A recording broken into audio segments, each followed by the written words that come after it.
Ba-da-ba-ba, ba-da-ba-ba. All right. Promoter 101. Promoter 101. Promoter 101. Promoter 101. Promoter 101. Promoter 101.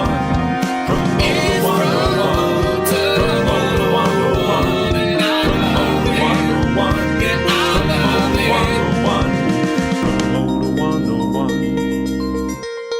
Hello there, this is Dave Shapiro from UTA, and you're listening to Promoter 101. This is Promoter 101, the podcast, episode 70, and this is the episode we've been building to for 17 months. We've got the biggest promoter in the world today. That's absolutely true today, Dan. We are joined by Live Nation's CEO, Michael Rapino, in a special interview recorded from Pollstar Live this past week in Los Angeles, plus News of the Week. Tim Sweetwood, C3 presents Promoter 101. We're just finishing up our world tour, but you can catch us when we come to your town. For international listeners, come hang with us at the Royal Garden Hotel in Kensington in London for the International Live Music Conference. That's ILMC. Thursday, March 8th at 5 p.m. Dan's going to be moderating Tales from the Frontline with manager Paul Crockford. And for our domestic listeners, feel free to jump on a plane and come hang out with us in London, too. It's a great hang. I think all you need is a $900 badge, and it'll be awesome. And if you have anything on your mind and you want to share it with me or Luke, email either of us at Steiny at promoter101.net. We're ready to listen to you. We'll probably respond. And keep up with us on Twitter. I'm at WLukePierce, Dan's at The Jew, and the show is at Promoters. That's Promoters, plural, 101. This is Sam Hunt from Paradigm. You're on Promoter 101. If you've missed any of the past podcasts, you can always catch up with us at promoter101.net. This week, we feature a classic reissue of episode 28. That podcast features a special live recording from Canadian Music Week 2017 with then UTA, now APA's Jack Ross, talking about leading the way in Canada, and a special interview with Golden Voice's Elliot Lefko in his hometown, talking about touring and festivals. And if you haven't done it yet, please subscribe to Promoter 101. It's not like it costs nothing. It's just always there waiting for you when you're ready. Every week, just a brand new Promoter 101 ready to go. And if you get a chance, write us a review. Unless it's not going to be a nice review, then keep that shit to yourself. I'm Sarah Beasley from Wolf Trap, and I'm on Promoter 101. News of the week.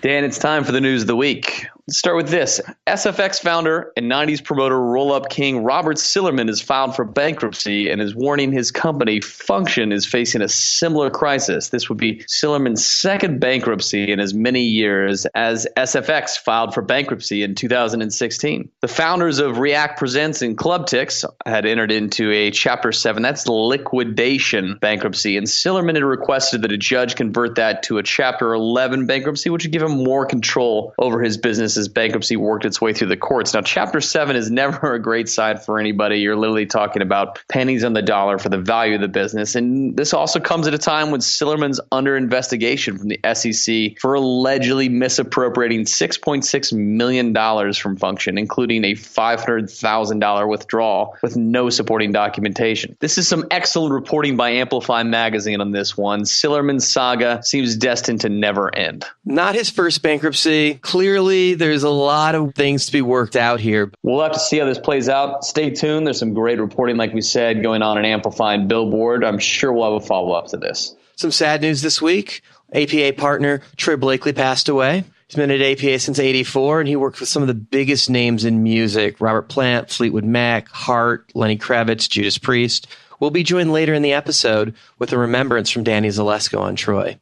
Some congratulations are in order. ICM Partners minted 6 new partners this week. That's 3 men and 3 women, including the LA-based Scott Mantell. That's the agency's head of international touring, who joined as an assistant in 2003 and now represents acts including Nicki Minaj, Lil Wayne, D'Angelo, Cyndi Lauper, Postmodern Jukebox, and so many more. He's joined by Adam Genovesian, who works across both comedy and concerts, who joins ICM Partners as the youngest partner in the firm's history. Congrats to all of those guys. Pollstar's reporting Portugal the Man, fresh off their big win at the Pollstar Awards on the 8th, just had a bus fire right around their Iowa Memorial Union show on February 13th. No one was hurt and didn't affect their sold-out show. Way to make the date work, guys. Irving Azoff and Sharon Osbourne took the stage at Pollstar Live to comment on the ongoing venue wars between AEG and MSG and Live Nation, with Azoff MSG chairman Azoff calling the claim that AEG is an artist-friendly company a pack of lies. Sharon Osbourne went on to be equally irked, commenting that Ozzy can't play the O2 in London unless we legally agree to play the Staples in LA. This is a staggering attempt to blackmail Ozzy into playing your venue in Los Angeles, and it's also complete abuse of bargaining power and not conducive to a free market. This is a little bit of a free-form spat on stage, but not surprised that Irving stocked the stage in that moment with a friendly in that situation to lob this across the board. Dan, were you in the room for this? Did you see this happen? It caught me off guard. I think that the venue wars seem far from over. That's it for News of the Week. This is Mike Mills from Mills Entertainment, and you're listening to Promoter 101. And finally, we'd like to shine a spotlight on this week's Badass of the Week from American artist Mike Weinstein. He's a kick-ass agent representing loads of artists, including Moon Alice and Buckethead, making him this week's Promoter 101 Badass of the Week. Congrats goes out to you, Mike. Hey, this is Jared Paul from Faculty, and you're listening to Promoter 101. Tweets of the week. Dan, it's that time of the week where we take a minute and ask you what was going through your mind when you wrote each one of these Promoter 101 tweets. Only got one this week. When an agent sits on an offer for months, then doesn't understand that their challenge takes more than 15 minutes to clear. Yeah, I love that. We have to be patient while we wait on you, and then all of a sudden it's like, hey, come on, I challenged this 15 minutes ago. What's going on? Work with us, guys. Work with us. That'll do it for Promoter 101 Tweets of the Week. You can keep up with Dan on Twitter. He's at The Jew. And if you have your own Promoter 101 thoughts, feel free to tweet them at us or email them over, anything that we like might get used in this podcast.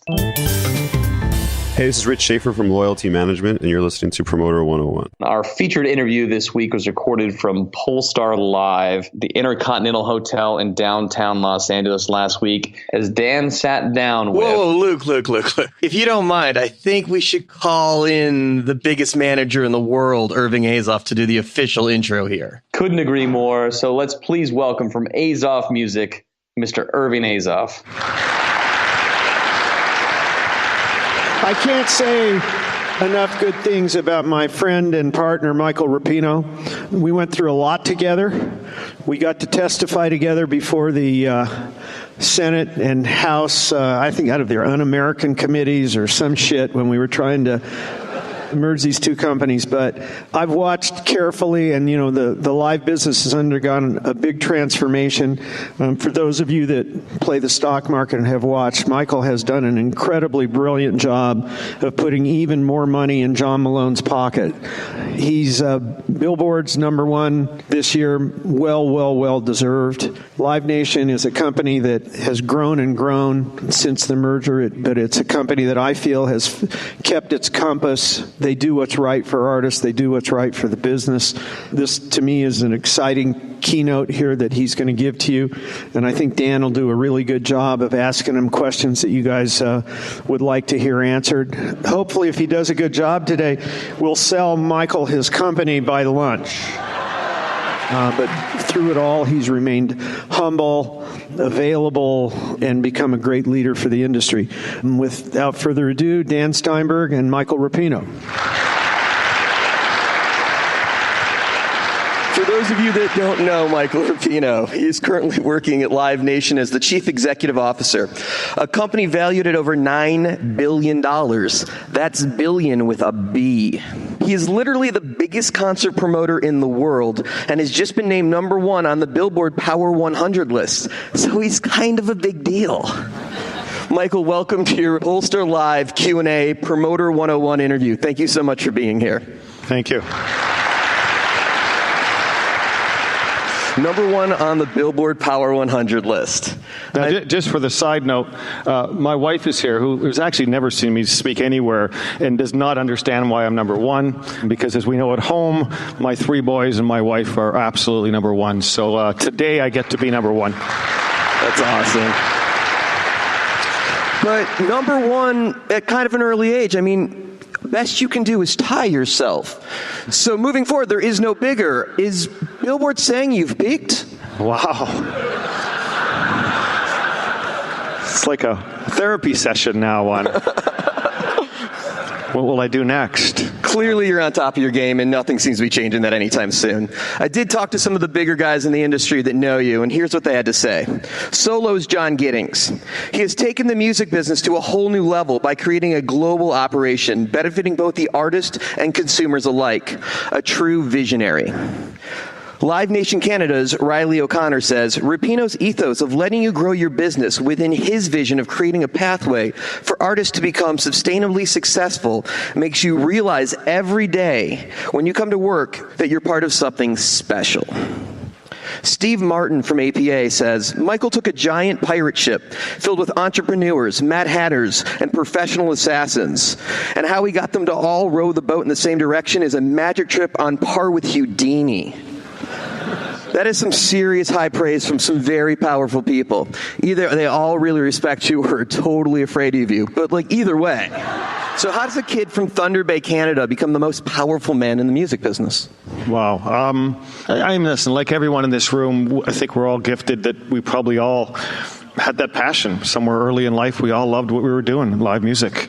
So I was, from Thunder Bay days and booking Jeff Healey in the pub and inspired by Michael Cole, who to us was our Bill Graham in Canada. He was, at that point had done the Rolling Stones Steel Wheels tour in 1990-ish.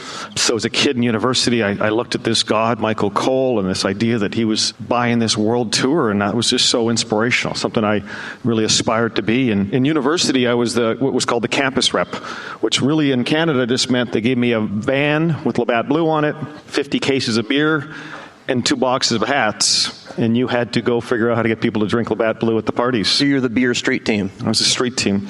And Lakehead University is the last ranked school for academics, but number 1 for beer drinking. So it paid off in the end. So I got lucky. Life, you find these mentors, you find inspiration, you see someone. Cole was this guiding light. I loved this thing called live, and that was my shining star. And from there, I've just been chasing that dream and still love those 2 hours of live. Let's talk about the acquisitions. Over the last few years, it's been a massive shopping spree for you. AC, C3, United Concerts, Insomnia, the Franks Brothers, the Soda Jerk venues in Denver, a list of festivals that goes on for days. Is there anything that you don't need to own? The list is daunting. But business changes, right? And there's room for everybody. But the reality is any industry, no matter where you are, ultimately goes from fragmented to consolidated. Eventually that happens, whether it's Apple and iPhones or any business you look at. So the promoters were really just the last to start consolidating. Labels had long consolidated, as we know. Agencies had long consolidated, CA, William Morris, and some independents. But generally over time, industries consolidate. And the reason they consolidate is because all of those pieces in the chain ultimately start getting their margins squeezed. So if we were all sitting here in the good old days as promoters doing a 50-50, a 60-40, a 70-30, if agents were still making 15%, and when the pie was really full, you didn't need to consolidate and you didn't need to vertically integrate.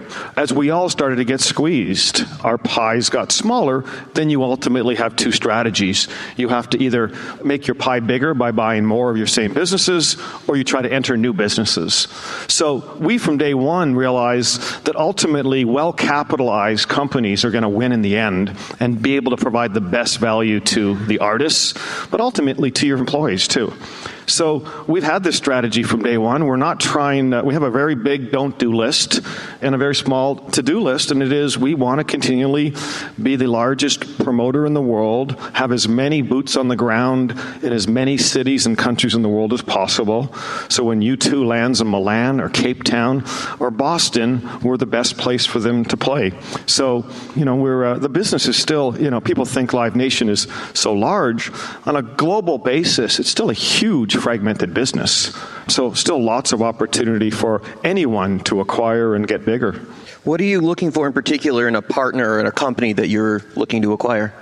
We always, 3 things we're always looking at. We're always looking for a great promoter business, regional promoter, if that's what it is, whether it's a market leader in Italy or a great company like the Frank Brothers who have their territory locked up. We like that long-established entrepreneur, whether he's the promoter, whether he's a venue operator, or a creative genius like Pascal and Insomniac. So, festival creation or promoting, lots of cities, lots of markets still available that we still are looking at. Did you bring your checkbook with you today? Asking for a friend. Yeah. All right, in all seriousness, what's left for the independents, and everyone else for that matter, because they're not all saying by the same rules as you guys because you're so well-funded and you can handle the debt burden. So for that matter, with this cash flow that you have and everybody else has to balance their sheets with the limited resources, has it become a one-horse race? Are all the independents just fucked? Well, thank God you have that podcast going.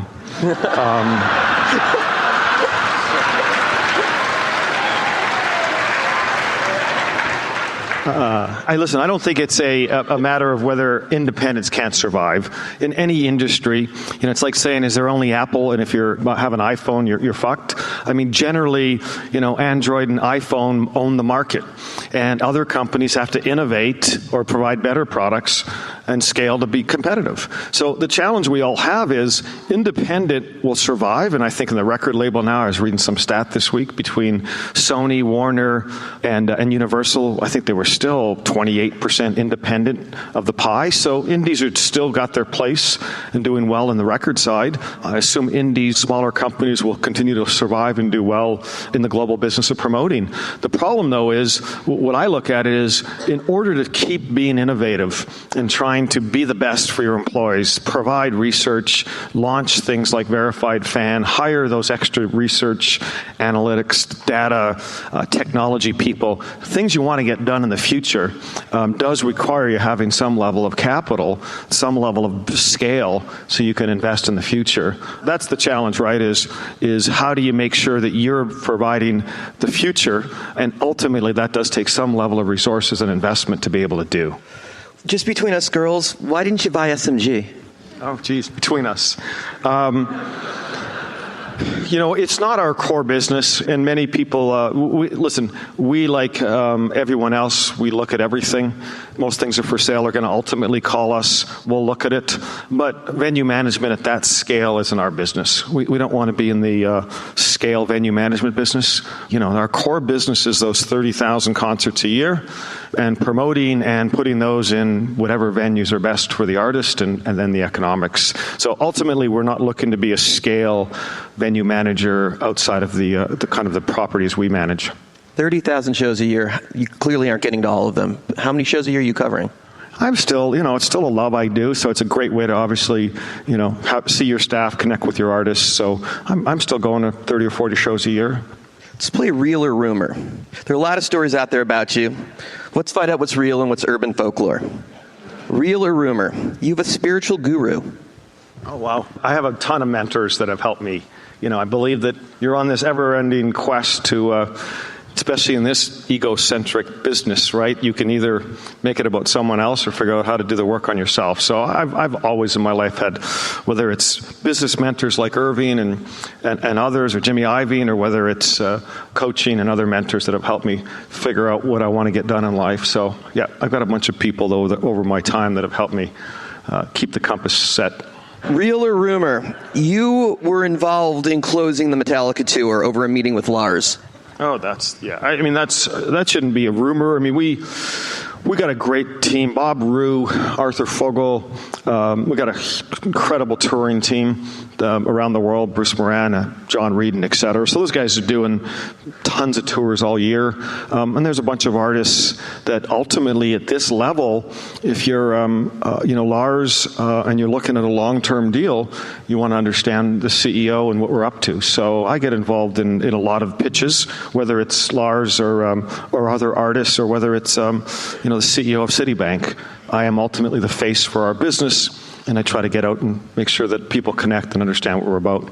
Well, you're said to be very art-eccentric with a relationship with Kendrick Lamar, U2, Coldplay, Jay-Z, Drake. Can you speak a little bit more about that? Yeah, I mean, you guys all do it for a living. I think in the live side of the business, we think of it different than the recorded, but I really do believe we work for the artist. I mean, I know that sounds so obvious, but it's not something that's not so obvious in maybe the recorded side. We didn't write the song, we didn't perform it. So ultimately, Live Nation is an artist service business. That's all it is 30,000 shows, and a bunch of artists wake up with managers and agents and say, do I want Live Nation to be my promoter? And I'm and do we get the repeat business? So all these employees that wake up every day, tone from the top, from me down, is they're right, we work for them, and if we do a good job, they hire us again. So that's the ultimate mission of our company. We're not a venue business. We don't wake up ultimately worrying about real estate development. We don't worry about any other parts of the business other than, will that artist pick us to be the promoter for their business? All right. When was the last time you personally built an offer? It's a fair question. It's a good question. The irony is my employees probably think I'm ultimately somewhere between a great leader and a complete fucking pain in the ass micromanager. So some of them are probably rolling their eyes. Omar's here. We get into spreadsheets pretty regularly about the latest and greatest tour. So, listen, the numbers are big nowadays, right? When you're putting a global tour together for some of these artists and you're putting a $40, $50, $60 million deal together, I'm deep in that, and they want me deep in it. So I have that $40 million problem every day. There we go. Do you have to pay more for talent because you're Live Nation than anyone else? I don't think so. Listen, touring is a business of paying a premium ultimately, right? Whether it's us or AEG when we're fighting at that top level, the idea of a tour is you're asking for 100% of the market. So the reason that you would pay a premium is because, to an artist or an agent, the best way to get the premium price is to bundle. I ultimately believe. I think the worst way to get your value is to debundle. So the reason that you have a 5-record deal versus selling a single to a record store is, as you bundle, you can extract the most value. So when you hear about Live Nation or AEG maybe paying a lot, at a tour level, we may be perceived that we paid a premium versus you may have got that artist for $400 in your market and we paid $450. The difference is I'm asking the artist to give me 100 of the dates, where I might have only gotten 40 if I played local. Well, of course, I'm going to have to pay a premium to have the full run. But you're making it up in volume. You make it up in volume. So I think the messaging of touring paying a lot gets very different. Now, does Jason Miller pay more in New York than Jim Glancy for a Green Day date? No, because they're going to pay whatever the agent has decided is, and they're going to play them both off, and whoever pays the dollar more wins, ultimately, if there's not a relationship involved. So I think it's, I think tours are kind of sometimes the headline that kind of get that perception that we pay a lot. I just think the touring game, I always joke with my guys, I don't know any tour I bought recently that was cheap.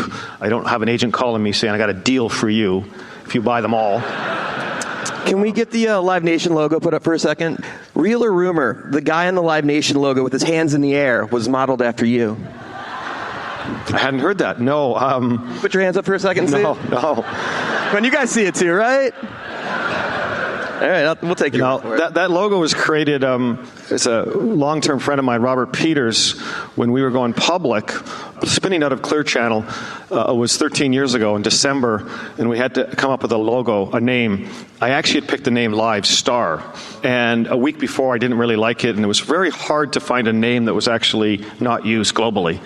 And then at the last minute, Robert Peters said, I think we should do Live Nation, and I hated it. And I slept on it that night, and I came home, and I went, absolutely, it's a great name. Now, what people don't know is the day we went public, if you went to livenation.com, you went to a porn site in Holland. Because we actually didn't have time to clear it. So Mojo went up and bought the rights out to it fast, and we ended up getting the rights to the name globally. So it was a run-and-gun logo. We modeled it after the NFL was actually the creative brief on how do we create a logo or a brand or a company name that kind of is all-encompassing. Real or rumor, you married the commander from Star Trek Next Enterprise. Oh, right. Well, there you go. And she's here, my beautiful wife, yes. Cast her in my Labatt days, I cast her in a TV commercial, and she had no interest in me, thought I was the grip. And a dog on a bone, I just kept chasing for a long time, and ultimately, it's the best move I made. Thanks for playing Real or Rumor. Let's get back into some real questions. Security is a hot topic issue. Coming off of Manchester and Vegas, it's on everyone's mind. How do we protect our fans from what's happening beyond the venue border? I mean, it's a tough one, right? I think we're all ultimately gotta figure this one out. It's horrific, obviously, over the last year between Vegas. I mean, listening to Brian O'Connell, I don't know if he's here, and my team.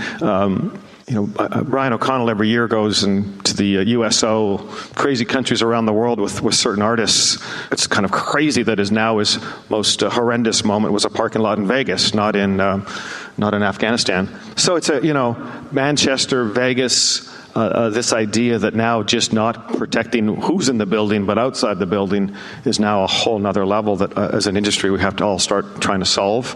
I will weave in, I think there's many ways we have to solve it. Technology hopefully will help some of it, identification. But I do believe the real challenge or the real opportunity in our business is we got to get rid of the barcode, because the barcode is really the key to a whole bunch of problems in our business, scalping being the one that we can go on if you want. We're the last industry where you have a barcode. Most people have gone to a digital ticket.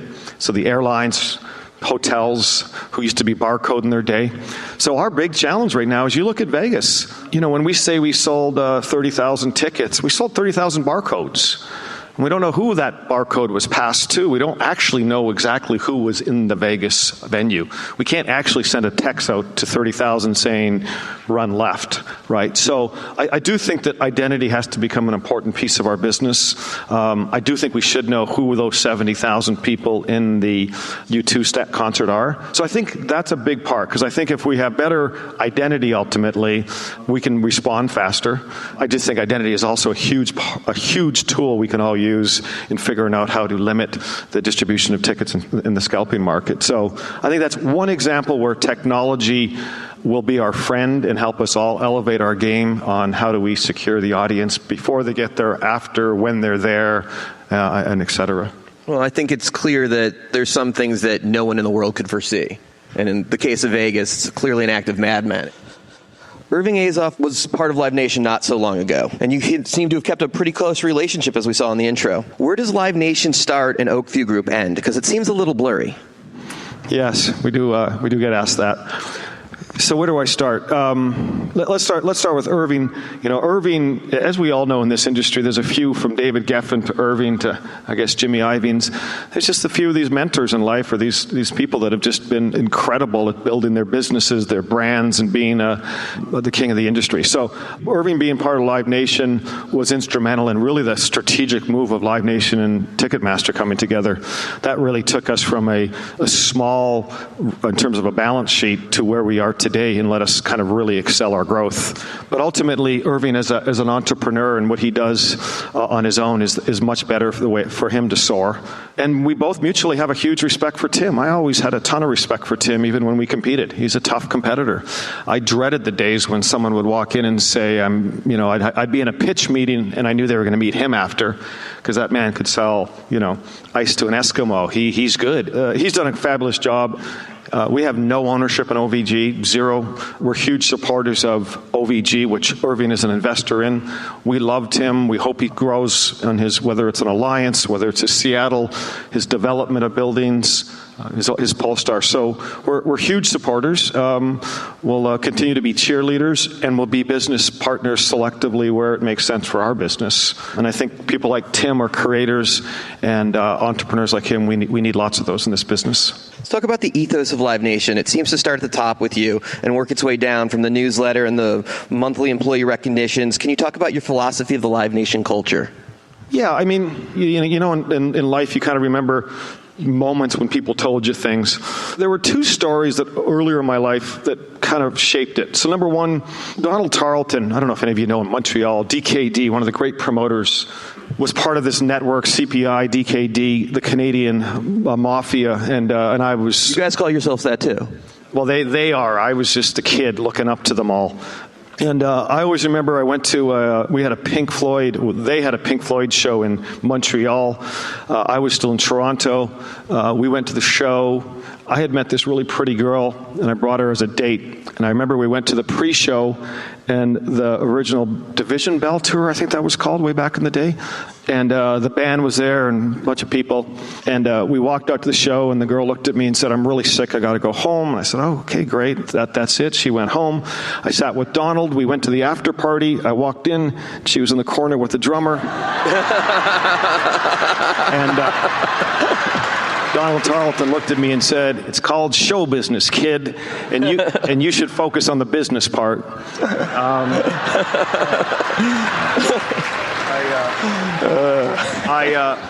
The second pivotal moment was with Michael Cole. I remember 15 years ago, we're sitting with Michael, and I looked at him, we were having lunch, and I said, "Do I want to be Michael Cole or Michael Eisner?"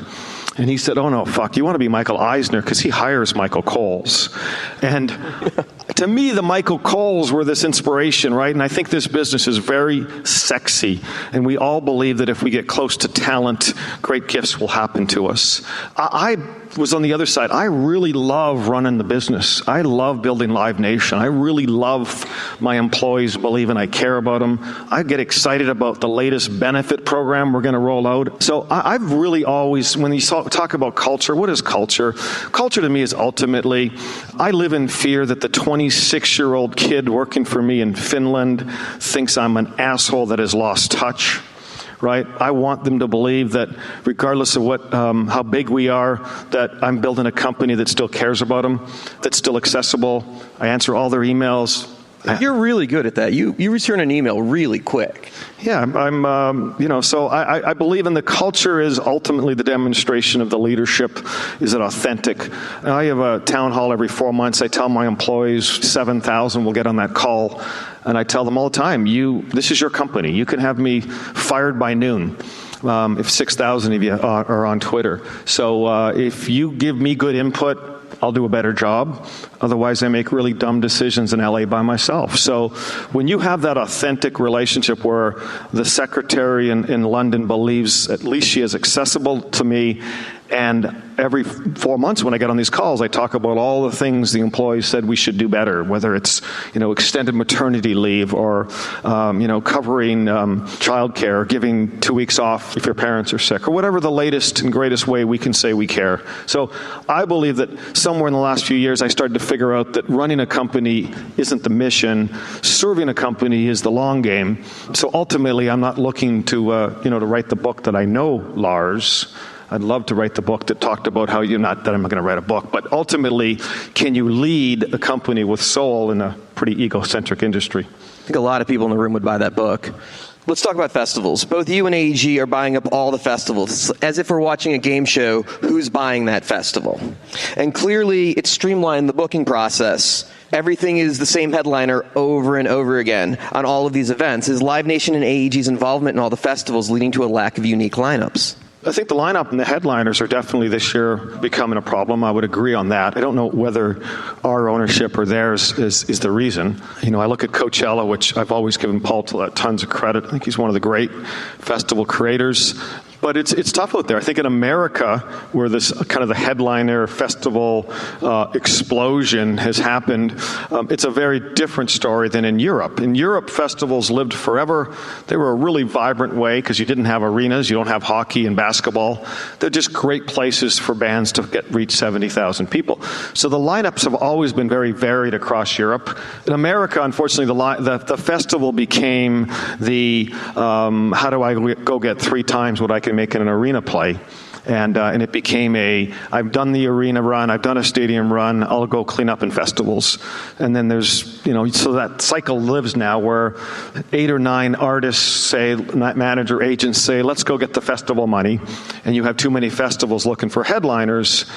The challenge is we're all got to compete with the Coachellas and the Lollapaloozas historically. So the pool every year of what artists want to headline a festival, what artist is big enough so my festival feels like it's in the big league, is a small pool. And ultimately, you look in 2018, whether you want a festival, I do, or AEG, there's what artist is willing to play a festival, meaning he doesn't want to do his own production, his own arena or his own stadium, and is willing to travel and play those. There's 5 or 6, 7 headliners every year that you go, that's the pool that's willing to headline. Now, I see a new surge in a lot of these one-day boutique festivals and smaller festivals. I think the next generation of promoters and creators will spend more time worrying about the experience and less time time worrying about the actual price of the headliner. So I think that'll be a huge movement on not just figuring out how to put all of your money on the stage, have a great stage lineup, but also how do I take care of them? I think my guys in Bottle Rock in Napa set the stage for it. I mean, those guys, they wake up thinking about how to create a hospitable, unique environment to go to a 3-day festival and have great entertainment. So I think if your proposition is solely your headliners, you're probably got a tough business model because you're going to get bid up and you're relying on that. If your proposition is about maybe uniqueness or ultimately about a wider experience, you'll have a shot to exist. Hookah and fire kind of fucked the system this year with the festivals. Did we lose credibility with the fans and the festival system with what those guys did last year? No. I mean, you look in the big picture, businesses go bankrupt every day. I mean, what's the barrier to entry to be in the festival business? I got a plot of land and a rich fucking uncle, and I'm in the festival. I mean, agents will sell you. As long as it's a deposit up front, they'll sell you. And no disrespect, some artists, sometimes it works that way. So the barrier's low. We love every time a hookah or somebody gets hit because it does remind the agents, the managers, and the ecosystem that this is a big league game. And you probably should maybe take $1 less or play the right play or the credible play or the long-term play with somebody than just the money play. This is the halfway point in the interview. You've established that you're pretty much the smartest guy in the room. You've been very charming. We've shown a clear and friendly rapport. But the game is won in the fourth quarter. Are you ready for the second half, Michael? I guess so. It says 3 minutes left. No, we're good. You know that Shelly Azoff is in the front row, and she'll come and kick your fucking ass if you get a little bit too... And my wife is here. She'll really kick your ass. You guys want more, or do we need to end this? You guys good? Are you guys selling tickets on the secondary market as Live Nation? I do think it is worth... Whoa, okay. You want to... We got 3 minutes. Let's go. I do think it is worth noting, though, when they asked me to do this, they gave me a bunch of options on who could interview me. I ended up deciding and reaching out to you because I thought it was a good idea that we get an independent from the outside. Still think that's a good idea? I do, and I do think it was, as I told you also, that we didn't pre-wire the questions. I wanted it to be authentic. So I assume there were some of these coming, so fire away. No, I think we should talk about that. The secondary market, are you guys involved with that? I figured you'd want to talk about it and clear that up. Right. No, I don't. Do I want to? Secondary is a complex business. At Live Nation Concert Company, let's distinguish Ticketmaster from Live Nation for a second, then we'll work backwards. Live Nation Concert Company does not put any tickets on StubHub or TM Plus in terms of take tickets off Manifest, place them on secondary. Not one. That's not our business. Not the way you run an artist-centric company long-term. So that doesn't happen at all. My goal every day is, I believe, ultimately, the way to solve secondary is to price the house better. Quit being so bashful. If they're going to pay more, charge more, and then ultimately lock it down with a verified technology type of format where you can get that $100 ticket direct to your fan. We as a company have no vested interest for secondary to win. We have a vested interest for the pot to get bigger, the artists to say, we're brilliant, we made them more money. That's ultimately how we win. So that's on the concert side. On Ticketmaster, we have a company called Ticketmaster Plus, which is a marketplace, which again, mostly driven by the sports leagues, the NFL and NBA and NHL, who have long embraced secondary in terms of trying to capture it. We power their exchange systems, their marketplaces.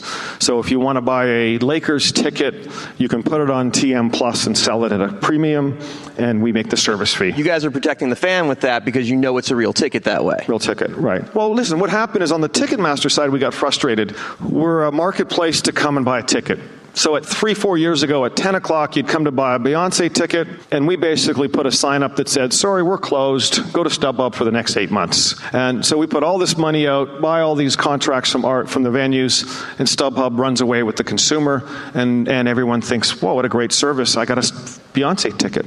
So ultimately, we believe that Ticketmaster, the marketplace, when a customer wants to buy a ticket and it's sold out, we should be able to provide them an opportunity to buy a legitimate official secondary ticket when allowed by the artist. Mostly, though, it's sports business where it's all free game on that side. So again, Ticketmaster is a marketplace that lets people post tickets.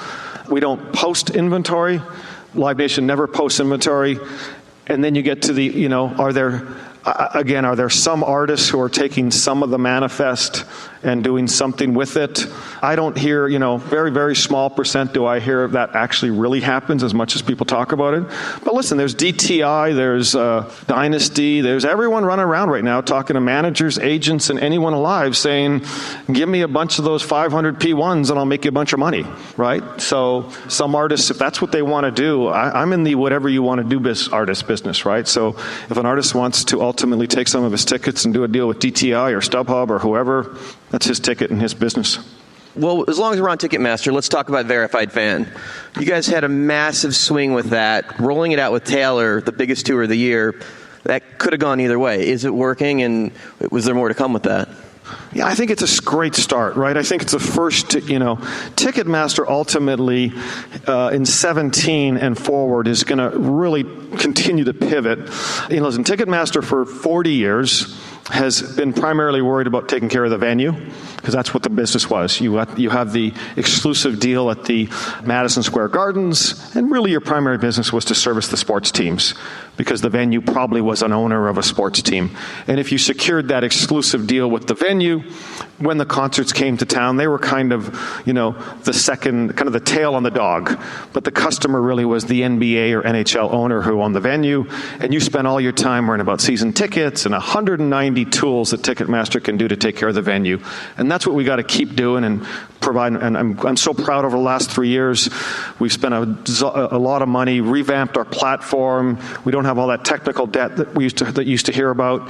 We've had all-time record renewals. But what Ticketmaster also has to do is also make sure going forward that we start powering the artist in his agenda. So 17, under Dave Marcus and others and Mark Jovitz, Verified Fan, sitting with artists and talking about, first of all, how should you price your ticket? How can you get that ticket directly to your fan? The ultimate, what an artist always talks about, right, is I want to charge, I don't care, I can charge $1,000 for the front row. I don't want my brand to say that. I want to charge $190. And can you make sure my fan can actually buy it, not a scalper? So I think as an industry, any way we can find a way to say, I can make sure Bill, your fan, got the $190 ticket, not the scalper, that's a good movement. Verified Fan, through our algorithm and registering, I think we made great progress overall in a lot of these tours. Pearl Jam we just announced and Bruce Springsteen on Broadway. We made great progress in registering fans and making sure, in Taylor Swift's case, actual fans got the ticket at the price she wanted. It's not perfect yet. We've got to get faster at it and less hoops, but any way that as an industry we can verify fans and make sure whatever the price is the artist wants, we as an industry can get it to them. I think that's a great way we have to end up. So I think the ultimate way, ultimately, the artist should control the ticket is my belief. He should price the house however he wants. We're going to always push him to probably make sure he prices it realistically, so we don't have $2 billion in secondary sitting on the other side, because as long as there's $8 billion in secondary, we can all work all hard all day and point fingers at who's doing what, but that's a real industry of professional bots monetizing the $8 billion from the business. That, to me, should be in the pot with the artist and the sports teams. But regardless of how much comes there, we got to figure out how the artist can price the house the way he should, sell his ticket direct, give him his data, power his business, and ultimately help him get to his fan direct so he has that relationship. Well, we're on Ticketmaster. Let's talk about the investment in technology to transform the company into a technology company. That was an epic swing and big financial risk. What made you take that risk? We spent tens and tens of millions of dollars. When we took over Ticketmaster, it had a 27-year-old platform. It's well known. Fucking green screen. It was crazy. And the challenge was it was running off a 27-year-old platform. And the irony was you couldn't find a 22-year-old that could work on it because only a 50-year-old would know how to code in Vox, which is a 27-year-old platform. So when I took over Ticketmaster, its strategy was always, it's stable. not flexible, right? Because the 10 a.m. on sale. We broke Ticketmaster in two. We believe that there's a marketplace business, which is about solving the consumer problem of he comes to Ticketmaster, he wants a ticket, solve his problem. Ticketmaster to date still is 70 million plus monthly uniques, larger than anyone, third largest commerce site in the world, sold over 500 million tickets at the site or the website or the mobile app. So we're proud that that business has continued to grow on its own.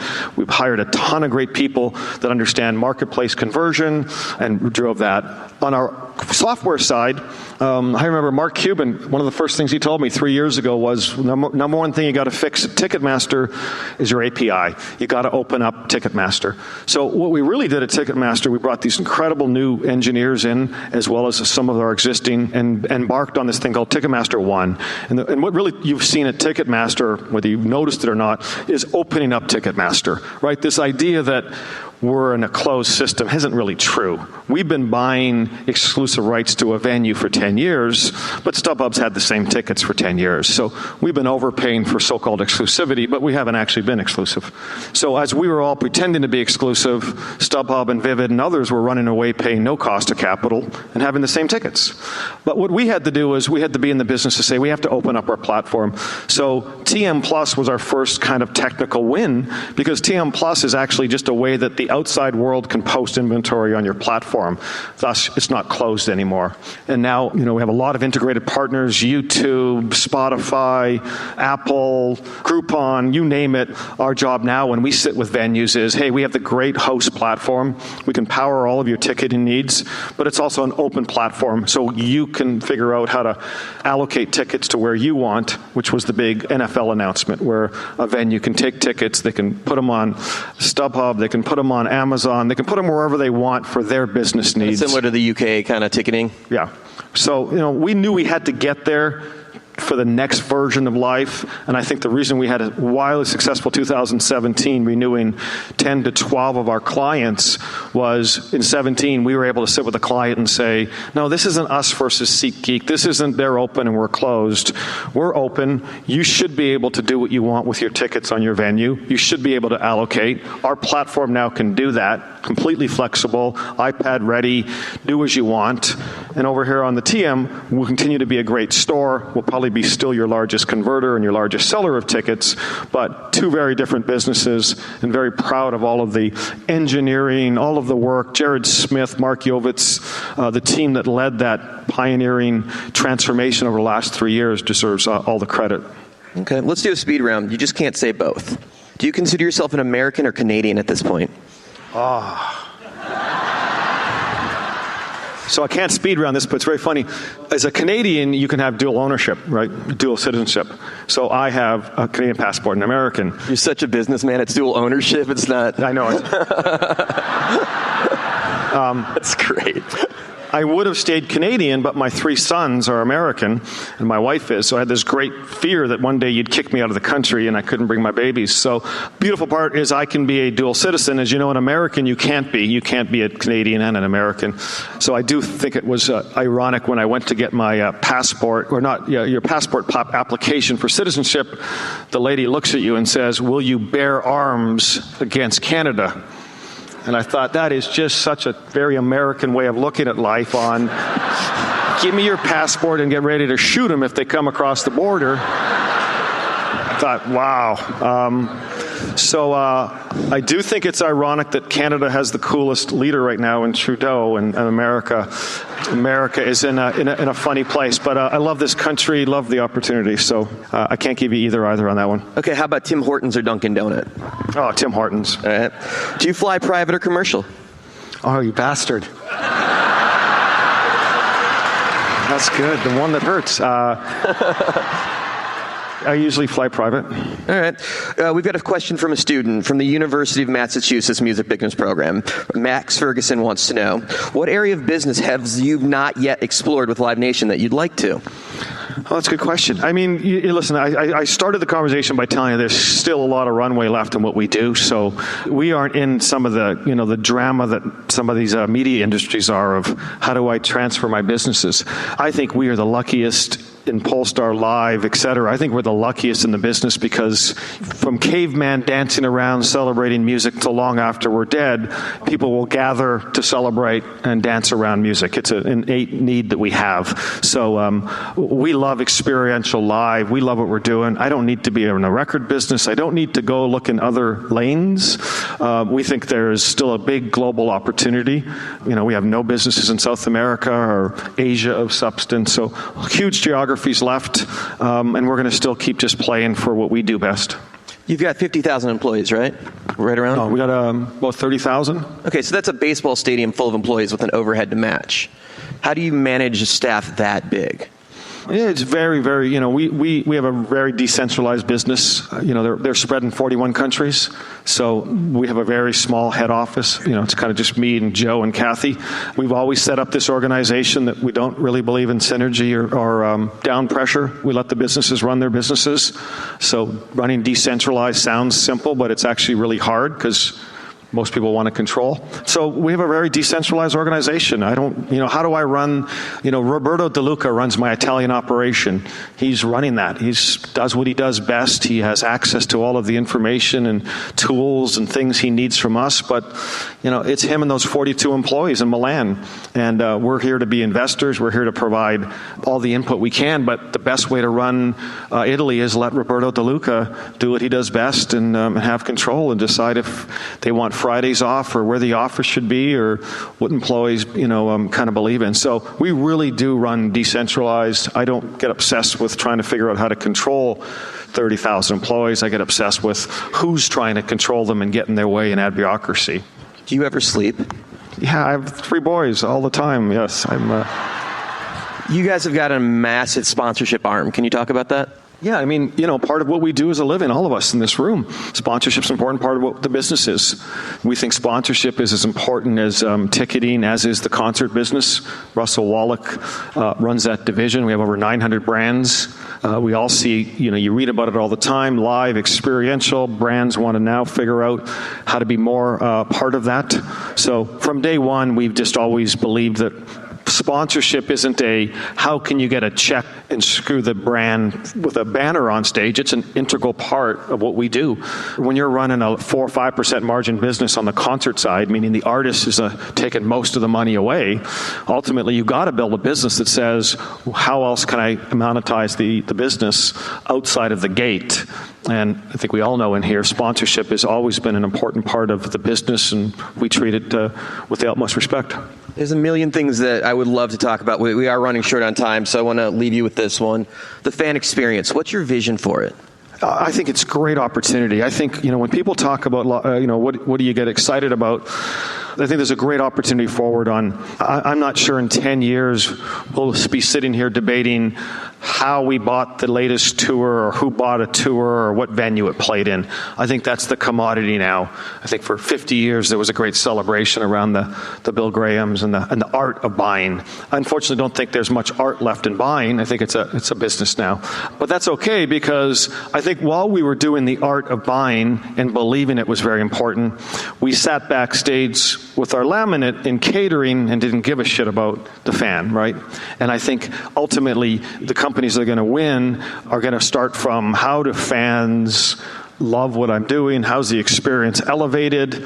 I looked at the San Francisco arena. I saw the presentation of the $1 billion one they're building, and the way that they presented it was so different. It wasn't about it's an arena with 3 rows of suites. It was 21 experiential zones living in the venue and how they'll come to life. And I came back to the office and I said, that's the next level, right? How do you think about 20,000 are coming to a show or 500 are coming to a show, but will they love the experience when they get there? So I think all of us, listen, some days we're running Southwest Airlines and the money is what it is. You put the show on, you're in a crappy venue and you leave and there's not much you can do. I think the opportunity forward, and we're the ones that will admire and the ones we'll talk about will be those festivals, those clubs, those experiences, those venues where someone really started to revolutionize the way the audience experiences the show. And that, I think, is a huge opportunity for all of us. If you want to take the math part of it, I think the concert business runs somewhere in the $16, $17, $18 per head in terms of monetizing. The best football stadium's going to do about 45, right? Because they're waking up every day saying, how do I sell a suite, a high-end vodka, and experiential? The Masters will do $400. Right, so I think we have whales going to our shows. We have the most sexy product in the world. We all, if average fan goes 3 times a year, when he brings his kids or his date or his wife, they want to be entertained, and they'll spend what they want for that experience. So I think all of us have a great opportunity not just to obsess with the art of the deal, but the art of the show and enhancing that. And I think those companies will be the ones that ultimately turn us into commodities if we don't focus on that part. Ladies and gentlemen, please put your hands together for Michael Rapino. There you have it, almost 17 months in the making. Honored to have Mr. Michael Rapino joining us in Promoter 101, and compliments to Dan for just an incredible interview, humanizing Michael, talking strategy, and holding the feet to the fire in many ways. Just well done. This is Eric Mayers from Red Light Management, and I am live on Promoter 101. Celebrating birthdays the week of February 16th to 22nd, 2018. On Friday, that's the 16th, Ashley Griffin. Saturday, Lavas, Jason Flom, Steve Zapp, and Damon Metzner. On Sunday, Harris Lewis. Monday, the 19th, Blaine Kaplan and Rhett Lee. On Tuesday the 20th, got to give a shout out to Segi Isho from Straight No Chaser, Ted Walker, Jake Leighton Pope over in the UK, Todd Cody, and Guy Sykes. Wednesday, Adam Larimer and Dana Now. On Thursday the 22nd, happy birthday to Jeff Howard. Hey, happy birthday from all of us at the gang at Promoter 101. I'm Harvey Cohen with Live Nation Canada, and I'm here on Promoter 101. We're joined now by Danny Zaleska with Remembrance of Troy Blakely. Sad to be talking about such a tragic thing for a guy who we've known for so many years to pass away so early. I mean, I was very saddened to hear about him going away. I knew he'd been sick for a while, and he'd gotten better, and I talked to him, and he went back to work, and Judas Priest things, his main band at this point of his life. And apparently the cancer came back, and we related a lot about that because he spoke to me when I got it. I had my own bout with cancer in 2003, so we had a lot in common. It's a weird thing about cancer and other people that have it. You're kind of like in this exclusive club you don't want to be a member of. But just the same, you're in it, and if you're lucky, you get to be in the Survivor Club, and that's what Troy was, because he survived, and he thrived, and he did his motorcycle stuff, and he still got to work, which he loved doing. He got married. He was really happy, and, this set in, and it took him way too soon. It's a very sad thing. It's one time I remember he said that if I get you taken out of business because I allow you to pay too much or I ask you for too much and you go along with it, what good is that going to be? Because I'm going to have to talk to some other schmuck who I don't know or like and start the process all over again. So we always had that understanding, and it's a rare one, especially these days.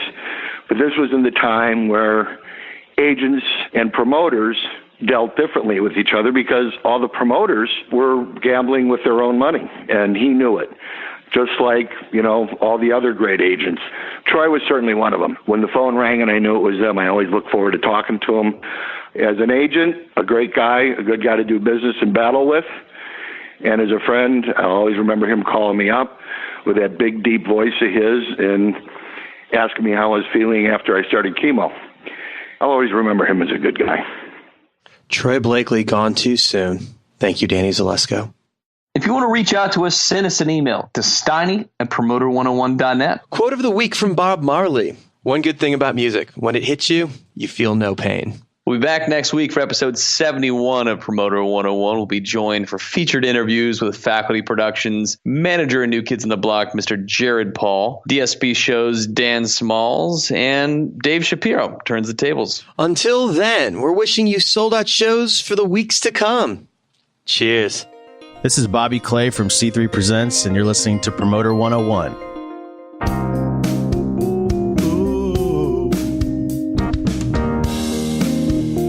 Ba-da-ba-ba. Ba-da-ba.